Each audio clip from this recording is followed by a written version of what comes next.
Alright, who's ready for a smoke and an update? Motherfucker. Fucking turkeys. You cannot have it. You cannot have me. Stop. Okay, so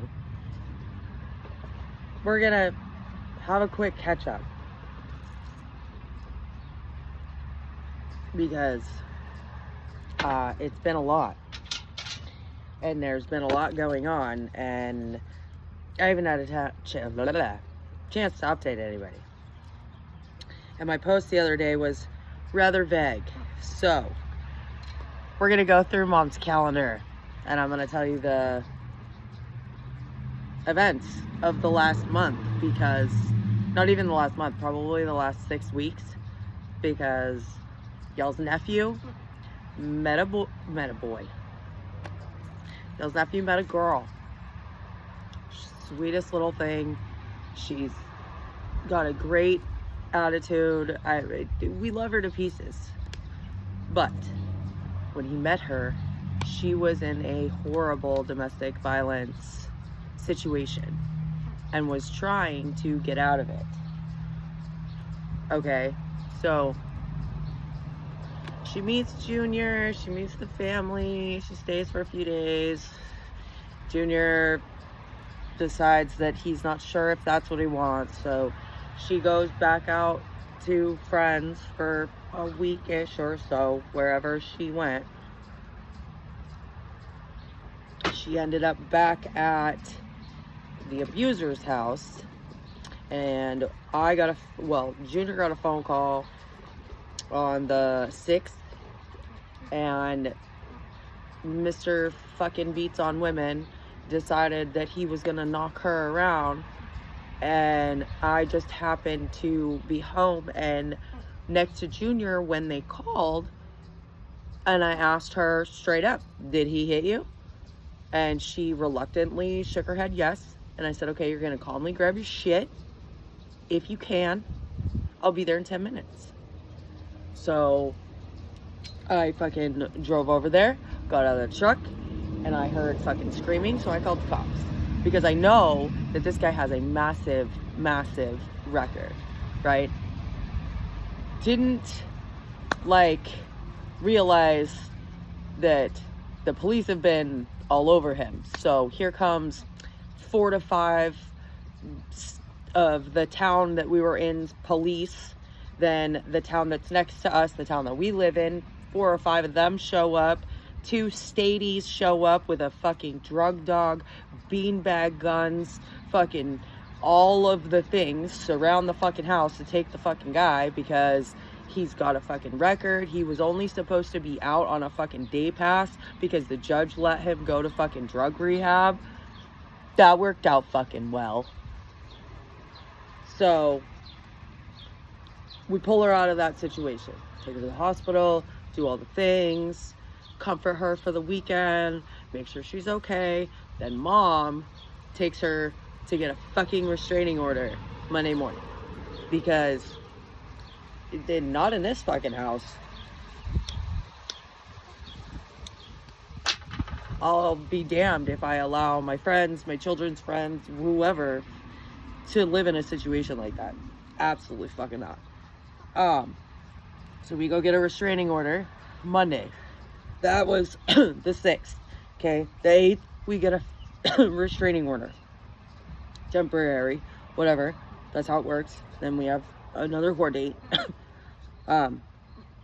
She turns 21 on the 9th. Has her birthday, goes to her friend's house, hangs out at her friend's house for a couple of nights, and then we get a fucking phone call on the 11th that her baby, who was in custody of the father, has been taken by DCYF because there's accusations of physical abuse. I have to be really careful how I say this shit. That baby had some very significant bruising all over his face, and I can't. I just can't. It's okay. So baby gets taken by DCYF. They call her, hey, can you come in, do a drug test, because there's a past because of the ex, and there's other cases and things like that, right? There's a fucking whole slew of things going on. So we go in the next day on the 12th. She does a drug test. We sign release papers, figure out what's going on, and then she gets served with the paperwork and all of that through that. And then, so that's Friday. We have a weekend. Then that next Monday on the 15th, she finally gets to see her baby for the first time since November, because baby daddy wouldn't even contact her. Like, these kids have no idea what a parenting plan is. None. And there was none. They're still children, raising children. This is just the wildest situation. Okay, so then we get, so the 15th, court. 16th, we got a civil standby to finally go get all of her shit from her abuser's house. Like, fucking everything. So we grabbed all that. That's why, you know, my driveway looks like this, because we're working on sorting through her things and cleaning it and things like that, because it was a house full of cigarettes and drugs and just things that a baby shouldn't be in. So we have to go through and sanitize all of her things and stuff like that. You guys know how it goes. Oh, that's so good. I gotta stop for a minute. Fuck. And we're only halfway through the month, guys. Okay. So then, part of my agreement with her, DCF and all that wants her to do it too, but I was already like on top of it. Part of my agreement of her living here is she has to be able to pass a weekly drug test, and she has to attend NA, because this girl's been lost in the fucking system. Literally since she was a fucking child. 5 years old, she was taken from her mother, thrown into the foster care system, and thrown around and continuously abused in the foster care system. Like, she's the typical lost child in the system. And then ran away at 15 years old because, you know, foster care system, and she's been on her own with zero guidance since then. And you can imagine the type of people that she was hanging around with weren't exactly responsible adults to be able to teach her how to be a responsible adult. So she's been on the run since she was 15. She just turned 21. Okay, so Tuesday we got her shit. Wednesday we went to her first NA meeting, which was wonderful. I found an all women's meeting that was children friendly, so she can, you know, when she does get the baby back in her home group, she can bring her baby, fucking turkey, she can bring her baby with her to her group, because that's important. Having your child with you, along with you in your sobriety journey, is important. I learned that from my sister. And the other part of the agreement was, girl, you got to get a job, like a couple of jobs, a few jobs, whatever. You got a baby to take care of. Now this baby is all on you. You got to get a job. So the next day, like, she was like right on top of it, right on top of it. She had an interview, then I taught her how to go to the food bank, then she had another interview and nailed the job, so she got a job at Dunkin's. Then she had another interview, same day, guys, at the Brook, nailed that job. Then that next weekend, she went to the city and nailed that job as well.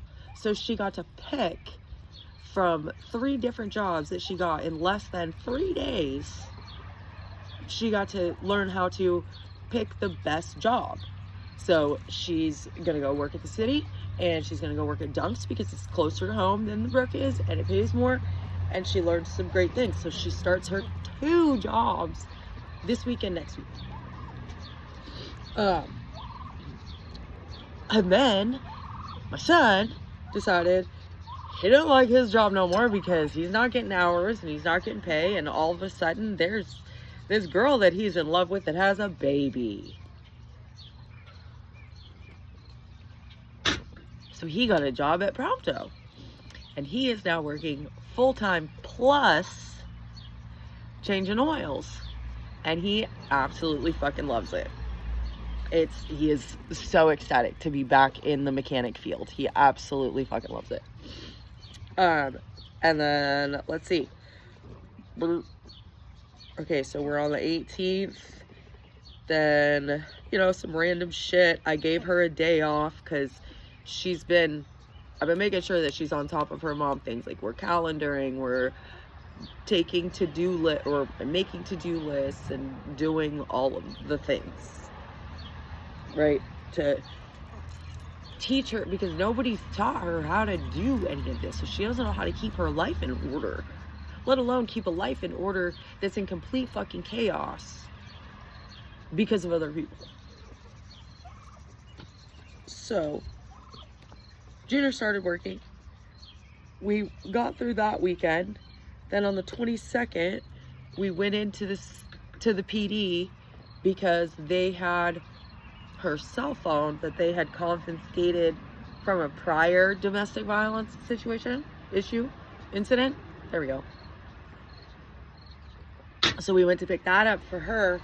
Ended up being questioned and having to help her go back into an incident to answer questions, which threw her into what I'm assuming is one of her first, like, realization panic attacks that this is real and this is happening and this is scary and I don't want to think about this, right?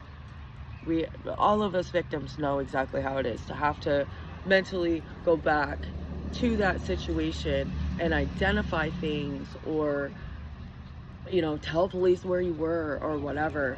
The fallout from this, I don't think people really realize what it fucking takes. Like, had this girl not met Junior and in turn not met me, that dude probably would have killed her. Straight up. That dude is bad news bears, and I don't know how the fuck he's been allowed to do this shit for so long, because as I was going through fucking paperwork with him, my fucking ribs. As I was yeah, my ribs still feel like I'm being stabbed in the fucking heart. My fucking kid. Anyways, it's really sad to know that because I have had to go through her whole life with her, right? To try to figure out, not her whole life, but the last couple of years, because she's been in this horrible relationship with this man, and we have to figure out the timeline of abuse for the police so we can put this man away, so he doesn't do this to other people, because she's just allowed him to walk all over her and walk through restraining orders and walk through fucking no contact orders and fucking even from jail. He's coercing her and making her do things and, like, making her lie to people about different things. It's your typical, it shouldn't be fucking typical. It should be fucking typical. I don't even know anymore. So, anyway, we're on the 22nd. she gets to have another visit on the 23rd. Oh no, we went and signed visitation papers with a guessing it's like a liaison company that like facilitates the visitation so that she can have a longer visit, and they'll also transport her, because that's the other thing, is I've been doing all the transportation for everything. I've gone through $160 in gas just in the last week and a half. And my poor truck, my poor fucking truck, she's going down on Saturday. Like, I have to do some serious fucking maintenance on her because she making some kind of fucking noise. My transfer case is making some kind of fucking noise. She leaking fucking antifreeze like a son of a bitch. I went through a gallon of fucking antifreeze yesterday. But, like, my poor fucking truck. And I still cannot find the fucking title to the Honda. So, up shit creek without a paddle there. Ugh. It's just been a lot. Okay, so then we had preliminary court yesterday. We finally got to meet her lawyer because we walked into fucking court the week before that with no fucking lawyer, which was really weird. How are you gonna have any kind of a fucking hearing with no lawyer? Anyway, the system out here is fucked.